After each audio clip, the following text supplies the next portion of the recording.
हर हर Mahadev guys. तो आज कैसा रहा मेरा दिन, कैसा रहा ट्रेडिंग, है ना। पीएनएल कैसा था मेरा, कैसा रहा मार्केट, कल क्या होगा, कैसा रहा बीटीएसटी, मैंने क्या लिया है। चलिए मैं आपको दिखाता हूँ आज का। तो ये रहा मेरा आज का पीएनएल। 16,000 रुपये कुछ के प्रॉफिट है और चार्जेस वजह काट के 15,000 ही मान लीजिए, तो 15,000 है। और ये रहा मेरा बीटीएसटी ट्रेड भारतीय एयरटेल पे। मैंने आउट ऑफ द मनी लिया है। क्यों लिया है वो मैं आपको जल्द से जल्द बता देता हूँ। एक न्यूज़ आई यहाँ पे, पहले मैं बजाज फाइनेंस की तरफ था, न्यूज़ आई हुई थी इसका, लेकिन अभी भी इसमें इतना ज़्यादा पोटेंशियल है या नहीं वो पता नहीं, कल ही पता चलेगा। गैप अप ओपनिंग अगर 1.5% गैप अप ओपनिंग होती है तो ये 2100 के ऊपर आराम से चला जाएगा, ये मुझे पता है। इन द मनी मेरा ऑप्शन हो जाएगा, ज़्यादा रिस्क नहीं है।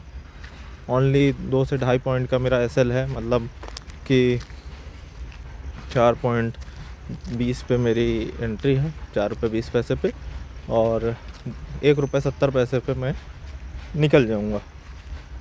यही बनता है ना। हाँ, तो यही है। 1 मिनट में देख, सही है। 2 रुपये 50 पैसे मेरा एसएल है। क्यों है? क्योंकि 15,000 मेरा ये प्रॉफिट, मतलब 1.5 रुपये और 1 रुपये और मैं अपने तरफ से, तो 1 रुपये 70 पैसे अगर यहाँ पहुँच जाता है मेरा ट्रेड ये वाला, तो मैं निकल जाऊँगा। मतलब कुल मिला के 10,000 ही प्रॉफिट होगा, है ना।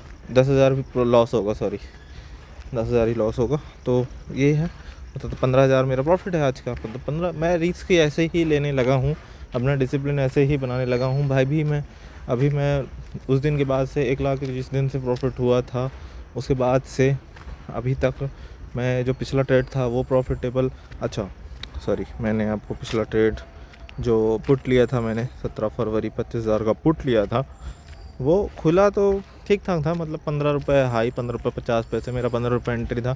15 रुपये 50 पैसे मुझे दिखाया था, लेकिन मैं निकला नहीं। और ये आप देखिए दिन भर से ये प्रीमियम घाटा ही नहीं है। मतलब आप ये सोचिए, ये प्रीमियम घाटा ही नहीं है, बल्कि लगता है, हाँ नहीं घटा है, बल्कि सोचिए कहाँ गया लास्ट में। 15 बज के 20, 3 बज के 20 मिनट में ये 10 रुपये 65 पैसे तक का हाई बनाया है। मार्केट कहाँ चल रहा है, निफ्टी कहाँ चल रहा है 25,700 के आसपास। आप सोचिए पुट का प्राइस घटा ही नहीं। क्यों? क्योंकि जब मैं आपको इसके पीछे का एक बेहतरीन रीज़न बताऊं, जो 3 फरवरी को जो गैप अप हुआ है ना, वो लोगों के मन में अब ये एक होप डाल दिया है कि कभी भी बड़ा गैप अप या बड़ा गैप डाउन हो सकता है। इसलिए लोग आउट ऑफ द मनी के प्रीमियम जाके बाय कर रहे हैं। छोटा छोटा लॉट ही, ये सब रिटेल के कारण वो डाउन नहीं जा पा रहे। लेकिन ये चीज़ उनको नहीं पता है ना कि एक्सपायरी के दिन अगर ये मान के चलिए 10 पॉइंट भी गैप अप ओपन हो गया ना, 682 पे बंद है, अगर 692 रुपये 25,692 पे भी ओपन होता है, तो ये जो प्रीमियम अभी 8 रुपये 15 पैसे पे बंद हुआ है ना, ये 2-3 रुपये पे ही ओपन होगा, इससे ज़्यादा ओपन ही नहीं हो सकता। तो ये सोचेंगे कि अगर मान के चलिए 50-30 पॉइंट गैप डाउन भी ओपन हो जाता है ना, तो भी 2-3 रुपये पे ही ओपन होगा। ये कोई जाके 10 12 13 रुपये पे ओपन नहीं होगा, क्योंकि थीटा डी के हो जाएगा पूरा ऐसा होता है। और निफ्टी पे अभी अगर मैं आपको व्यू बताऊं, तो मुझे लग रहा था कि मार्केट आज पूरा ट्रैप कर रहा है, सीधे ट्रैप कर रहा है। फिर मैंने बैंक निफ्टी देखा मैंने कि बैंक निफ्टी तो बिल्कुल एकदम स्ट्रेट जा रहा है 15 मिनट के चार्ट पे, मतलब कहीं पे भी रिजेक्शन नहीं। फिर इसके बाद ये टारगेट्स देखा मैंने कि इसके ऊपर सस्टेन कर जाएगा तो बेहतरीन होगा, तो मैंने एक ट्रेड बनाया निफ्टी में। पहले मैं सोचा कि मतलब अगले हफ्ते की एक्सपायरी का मैंने ट्रेड बनाया है। देखिए 24 फरवरी लिखा हुआ है ना, 24 फरवरी 25,800। पहले मैंने इसमें मतलब 5,000 क्वान्टिटी लेने का सोचा था कि चलो ले लेते हैं, देखते हैं सस्टेन करेगा नहीं। फिर ऊपर से टॉप में बैंक निफ्टी रिजेक्शन दिखाने लगा, तो मैंने सोचा कि नहीं यार, इतना रिस्क नहीं लेना चाहिए। और जब मन में डाउट आ जाता है ना, तो उसको कैंसिल करना चाहिए। आपको ऑर्डर दिखाऊं? आपको ऑर्डर दिखाता हूँ। ऑर्डर्स मेरे आप देखोगे, निफ्टी, ये देखिए, 24 फरवरी 1495 क्वांटिटी, 1755 क्वांटिटी। ये चीज़ मैंने लगाई थी। अगर आप ऐड करेंगे तो 5000 के ऊपर क्वांटिटी बनेगी, है ना, ये तीनों मिला के। तो मैंने ये बाकी दो को कैंसिल कर दिया था। क्यों कर दिया था? क्योंकि बैंक निफ्टी रिजेक्शन ले रहा था, टॉप से रेजिस्टेंस फेस कर सकता था, जो उसका एक कंसोलिडेशन लेवल था ना वहाँ पे, और ले रहा था, और इसलिए मैंने उसको क्वांटिटी कैंसिल कर दी और बाकी को क्वांटिटी को मैंने होल्ड रखा। और ट्रेलिंग एसएल से ही ये जाके मेरा इतना बड़ा ये प्रॉफिट हुआ है। ये और ज़्यादा प्रॉफिट होता है इसमें, लेकिन मैंने होल्ड नहीं किया। होल्ड नहीं भी किया क्योंकि मेरा टारगेट 625 था। 625 के लिए मैं निफ्टी में देख रहा था, बस बैंक निफ्टी उसको थोड़ा और ज़्यादा खींच गया तो अब खींच गया। अब इसमें भी ट्रेलिंग एसएल मैंने लगा के छोड़ दिया था। आप देखोगे ऑर्डर पे ये सेल एसएल लिखा हुआ है 25,824 फरवरी, ये वाला ऑप्शन है ना, नीचे वाला। तो ये चीज़ हुई थी और लास्ट में 139 तक गया था, अभी 136 में सेटल हो गया है। तो ये रहा कुछ। और बजाज फाइनेंस की बात करूं, बजाज फाइनेंस में एक बड़ा मोमेंटम आना बचा हुआ है, वो आज पता नहीं क्यों नहीं आया। मैंने तो लिया था बजाज फाइनेंस इसी सोच से कि आज कहीं बड़ा मोमेंटम आ सकता है। निफ्टी को भी देखते हुए निफ्टी पॉजिटिव था, तो 1030 का लेवल बजाज फाइनेंस आज क्रॉस नहीं कर पाया। अगर ये करता तो वन वे ये 1100 का लेवल आपको दिखा देता। क्यों दिखा देता? क्योंकि इसका जो न्यूज़ आया है ना एआई बेसिस, ये देखिए आप यहाँ पे 4 दिन पहले CNBC टीवी है ना, ये Bajaj finance leverage AI to process 20 million calls, ये वाला। तो ये इतना बेहतरीन न्यूज़ है ना कि फाड़ के रख देगा। अभी के टाइम पे AI का यूज़ जो कर रहे हैं ना, वो फाड़ेंगे, मतलब ऊपर की तरफ ही जाएंगे सीधे सीधे, नीचे तो कहीं दिखेगा ही नहीं। इसलिए मैं इस सोच से ले रहा था इसको, बट लिया और वहाँ से रिजेक्शन दे दिया। तो 1020 का लेवल जैसे ही तोड़ा, मैं निकल गया यहाँ पास से। और फ्रेंड के में भी लिया था शुरू में, ये वाला नहीं लिया था, इतना OTM नहीं लिया था, 1030 का कॉल लिया था मैंने उसके में, और उसके में भी 6000 के आसपास का लॉस देखने को मुझे मिला। ले लिया लॉस, कोई दिक्कत नहीं है, loss is the part of the journey, है ना। जितना जल्दी निकल जाओ वो सही रहता है। तो पहले 2-3 हज़ार का उसमें प्रॉफिट देखने को मिला था, फिर उसके बाद रिजेक्शन हो गया तो लॉस हो गया। फिर हमने क्या किया, श्रीराम फाइनेंस में पहले हमने लिया था शुरू में श्रीराम फाइनेंस में लिया था एक लॉट से, और ये मतलब लेते ही ये उड़ गया था।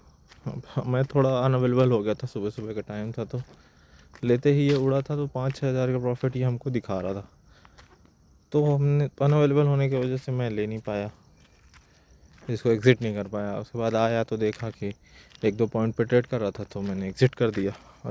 तो उसके बाद काफ़ी नीचे गया था। अभी के टाइम में सिर्फ 2 ही स्टॉक आप पकड़ के चलो, बजाज फाइनेंस और श्रीराम फाइनेंस। अगले मंथ के लिए ये जो 2 स्टॉक्स हैं वो एकदम क्या बोलते हैं उसको, यूनिकॉर्न रहेंगे आपके लिए। अगर शॉर्ट टर्म भी ले सकते हो, लॉन्ग टर्म भी ले सकते हो। लॉन्ग टर्म के लिए तो बिल्कुल ये सोना है, एकदम सोना एक तरीके से। आप अपने बच्चों के लिए भी छोड़ के, या फिर फैमिली के लिए भी छोड़ सकते हो लॉन्ग टर्म के लिए। और शॉर्ट टर्म लेना चाहो तो डाल दो इन 2 स्टॉक में सारे पैसे जितने भी हैं, है ना। अगले महीने पे आपको ये ऑल टाइम हाई, और ऐसे भी Shriram finance all time high ही चल रहा है, और बजाज फाइनेंस भी ऑल टाइम हाई चले ही जाएगा। तो यही बताना था। और कल के लिए मेरा व्यू जो है, कल मार्केट खुलना चाहिए फ्लैट के आसपास, जैसा कि गिफ्ट निफ्टी भी चल रहा है। फ्लैट ओपनिंग होनी चाहिए, फ्लैट टू पॉजिटिव, या फिर फ्लैट टू 10 से 20 पॉइंट गैप डाउन भी ओपन हो जाएगा तो कोई फ़र्क नहीं पड़ेगा। थीटा के कारण प्रीमियम्स नीचे खुले होंगे, और क्या है ना। फिर आज का व्यू के सेम चलिएगा। बैंक निफ्टी को देखिएगा, बैंक निफ्टी प्योर मतलब बहुत ज़्यादा स्ट्रेंथ है बैंक निफ्टी में।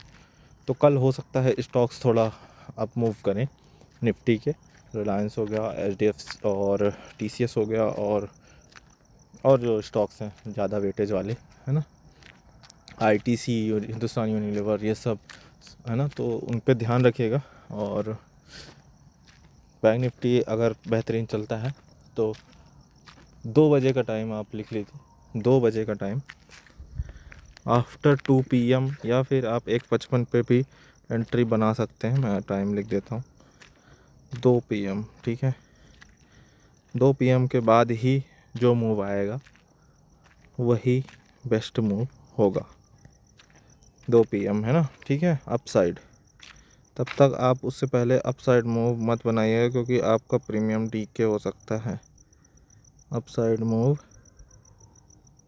आफ्टर 2 PM,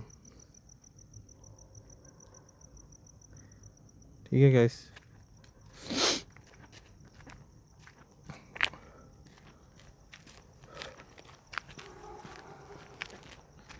अपसाइड के लिए यही रहेगा, और डाउन साइड के लिए भी देख सकते हो आप। जैसे ही आज का डे लो टूटेगा, डे लो बहुत नीचे हो गया है आज का निफ्टी के हिसाब से, तो अगर गैप डाउन ओपन होगा तो डाउन साइड के लिए आप देख लीजिएगा, ठीक है। डाउन साइड के लिए भी प्रीमियम उतना तेज़ नहीं बढ़ेंगे जब तक कि, मैं आपको बताया था कुछ दिन पहले, आप अगर मेरा वीडियो देखेंगे, मैंने आपको बताया जब तक कि निफ्टी ऑल टाइम हाई नहीं चला जाता तब तक उतनी बड़ी गिरावट एक्सपेक्टेड नहीं है। गिरावट तो एक्सपेक्टेड है, गिरावट गिरना, अगर मार्केट नहीं गिरेगा तो बढ़ेगा कैसे, है ना। तो गिरावट तो एक्सपेक्टेड है। अभी FII सेलिंग कर रहे हैं, ठीक है। बाइंग कौन कर रहा है? DIIs बाइंग कर रहे हैं, रिटेलर्स बाइंग कर रहे हैं ना। तो जब FIIs घुसेंगे तो पहले तो शॉर्ट करेंगे ना, पहले तो शॉर्ट करेंगे, उसके बाद आएंगे बाय करने। तो बहुत बड़ा सेल ऑफ देखने को तो मिल सकता है, लेकिन उसके पहले निफ्टी को ऑल टाइम हाई जाना पड़ेगा। अब मैं ये नहीं बोल रहा हूँ कि कल ही चला जाएगा, लेकिन जाएगा ज़रूर।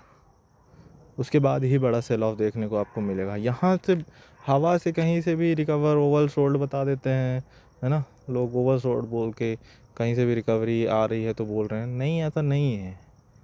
ओवर कहीं का भी आप लेवल देख लो ना, कहाँ से निफ्टी उठ गया आज, हाँ, निफ्टी कहाँ से उठ गया।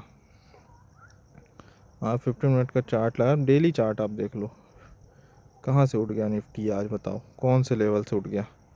आप मेरे को लेवल बता दो। लो क्या है इसका? 376 है ना। आप चलो 376 में आप लगाओगे,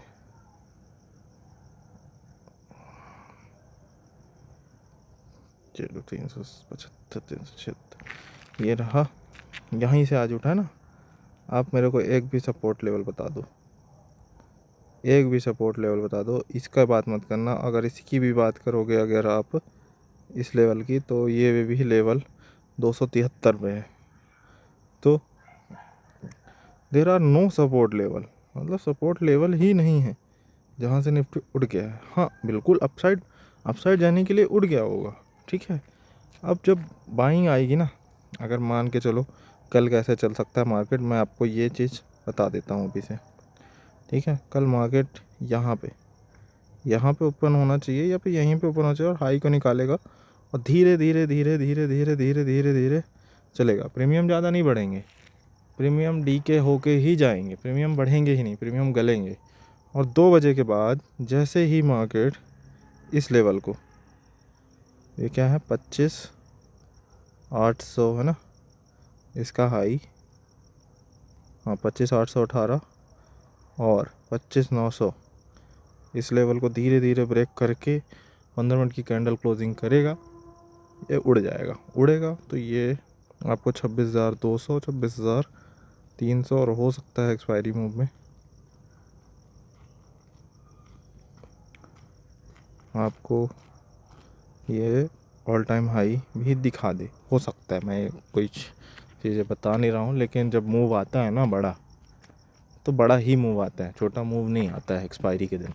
26,000 एक साइकोलॉजिकल लेवल है, वहाँ पे लोग शॉर्ट करके बैठे हुए हैं, काफ़ी राइटर्स बैठे हैं, तो इतने आसानी से नहीं जाने देंगे जब तक कि मार्केट धीरे धीरे धीरे धीरे नहीं जाएगा।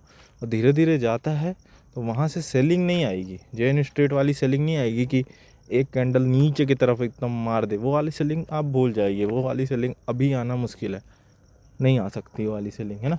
वो वाली सेलिंग आती है तो आप बाइंग की तरफ ही जाइएगा, वो वाले को अपॉर्चुनिटी मानिएगा 2 बजे तक। अगर वो वाली सेलिंग मान के चलिए इस लेवल तक जागता है, ठीक है, 25,900 या फिर 26,000 के लेवल तक आ जाता है धीरे धीरे धीरे धीरे करके एकदम, है ना, पूरा दिन, है ना। और वहाँ से एक बड़ी रेड कैंडल मारता है, बड़ी रेड कैंडल अगर इतनी मार दिया, मान के चलिए 26,000 25,995 या 900 पहुँच के 990 पहुँच के एक रेड कैंडल मारता है तो 200 पॉइंट डाउन आ जाता है ना। ये 200 पॉइंट डाउन आ जाएगा अगर एक ही कैंडल से। तो इसको अपॉर्चुनिटी मानिएगा, ये एंट्री पॉइंट बन जाएगी आपकी, तुरंत एंट्री यहाँ पे अपसाइड के लिए लीजिएगा। ये मैं आपको गारंटी बता रहा हूँ कि ये 26,000 क्रॉस कर ही देगा कल, अगर ये कैंडल्स ऐसे आती हैं तो, है ना। क्योंकि उनको एंट्री चाहिए ना, उनको एंट्री चाहिए, और उनको सस्ते में एंट्री चाहिए, उनको महंगे में एंट्री बिल्कुल नहीं चाहिए, उनको सस्ते में एंट्री चाहिए। और यहाँ पे आप अपना पैसा बना सकते हो, तो पैनिक मत करिएगा, ठीक है। मैंने ऐसे देख चुका हूँ मैं, इसलिए बता रहा हूँ, एक्सपीरियंस है इसलिए बता रहा हूँ, है ना, इसके अलावा कुछ नहीं है। और जो BTST है कल देखेंगे क्या हाल होता है भारतीय एयरटेल का। जो SL है भैया, मैं डिसिप्लिन बना के रखता हूँ कि SL तो प्रॉपरली दूंगा चाहे जो हो जाए, रिस्क लिमिट मेरा प्रॉपरली है। आज भी जब मैं ये वाला निफ्टी ले रहा था तो यहाँ पे मेरा ऑलमोस्ट 39,000 के आसपास मेरा लॉस चल रहा था। उसके बाद ये इसको मिला के 41 to 42,000 के आसपास लॉस चल रहा था। फिर मैंने डिसाइड किया हुआ था कि ये 50,000 अगर मेरे डेली लिमिट के आसपास आ जाता है तो मैं काट दूंगा चाहे जो हो जाए, है ना। मैंने इसमें ऐसा 3-4 पॉइंट ऐसा नहीं रखा था, 1755 क्वांटिटी थी और 50,000 मेरा रिस्क लिमिट था। अगर डेली लिमिट वो क्रॉस हो जाता तो मैं काट देता चाहे कुछ भी हो जाए, मैं नहीं रुकता इसमें, ठीक है। और रिस्क वैसे भी ज़ीरो था क्योंकि ये नेक्स्ट वीक एक्सपायरी था ना। भाई निफ्टी इतना पावरफुल था तो इसको जाना ही था, तो ये चीज़ माइंड में थी। लेकिन SL भी रिस्क लिमिट भी अपने माइंड में थी डिसिप्लिन के साथ, ठीक है गाइस। तो यही चीज़ें थी आपसे शेयर करना चाहता था। और जो भी चल रहा होगा आप लाइफ में आप ज़रूर उसको मेंटेन करिए डिसिप्लिन के साथ, ट्रेडिंग पे इफेक्ट मत लाइए। देखिए बड़ा सोचिए, और कुछ बड़ा करने के लिए सब चीज़ छूटता है। सफलता आने से पहले या फिर सफलता आने के बाद लोग छूटते ही हैं। तो जिसको जाना है उसको जाने दीजिए, मत सोचिए उनके बारे में, अपने फ्यूचर पे ध्यान दीजिए, अपने लॉसेस पे ध्यान दीजिए। जो आपने लॉस किए हैं उसको रिकवर करना है ना। और रिकवर ऐसे नहीं करना है कि सोच के लॉस रिकवर करना, ऐसा नहीं है। आपको सिर्फ अपना काम पे ध्यान देना है, अपने डिसिप्लिन पे ध्यान देना है, अपनी मेहनत कीजिए, अपनी स्ट्रैटेजी बनाइए, उसको रूल में बनाइए और रूल को फॉलो कीजिए। बस इतना ही आपसे कहना चाहता हूँ। और सफलता ज़रूर मिलेगी। भगवत गीता में भगवान ने बस एक ही बात में ज़्यादा जोर दम डाला है, वो कलयुग को देखते हुए ही उनको पता था कि आगे चल के ऐसा ही होने वाला है, ऐसा ही होगा। और उन्होंने तो रचयिता किया है सब। तो कर्मण्येवाधिकारस्ते मा फलेषु कदाचन, भगवान यही कहते हैं, कर्म करो फल की चिंता मत करो। तो आप सिर्फ और सिर्फ फोकस कीजिए अपने काम पे, बस बाकी फल भगवान दे लेंगे। देना ही है उनको, देने के लिए ही तो आपको वो इतना परिश्रम करा रहे हैं, वो देंगे ही। आपको बना रहे हैं, आपको निखार रहे हैं, आपको सब मतलब इतना तोड़ देंगे, आपको इतना तोड़ देंगे कि आपको कोई तोड़ ही नहीं सकता ना। कौन तोड़ेगा बताओ ना, कौन तोड़ेगा आपको? कोई नहीं तोड़ेगा। वही तोड़ेंगे और वही निखारेंगे। तब आपको समझ में आएगा, हाँ मुझे इस दिन के लिए ही तोड़ा गया था और इस दिन के लिए ही मैं लॉसेस लिया था, इस दिन के लिए ही मैंने सीखा था और इस दिन के लिए ही मैंने सब कुछ झेला हुआ था। तो समझ में आपको आएगा, ऐसा है ही नहीं कि समझ में ना आए, किसी न किसी दिन तो आएगा। आप जब तक सुधरोगे नहीं तब तक वो तोड़ेंगे, लेकिन जिस दिन देंगे ना सब कुछ आपको वापस दे देंगे, उससे ज़्यादा दे देंगे। तब आपको रियलाइज़ होगा। उससे अच्छा सिर्फ अपने काम पे ध्यान दो और सब कुछ भगवान पे छोड़ो। बस इतना ही कहना था। हर हर महादेव। आज के लिए इतना ही काफ़ी। कल मिलते हैं गाइस। Thank you.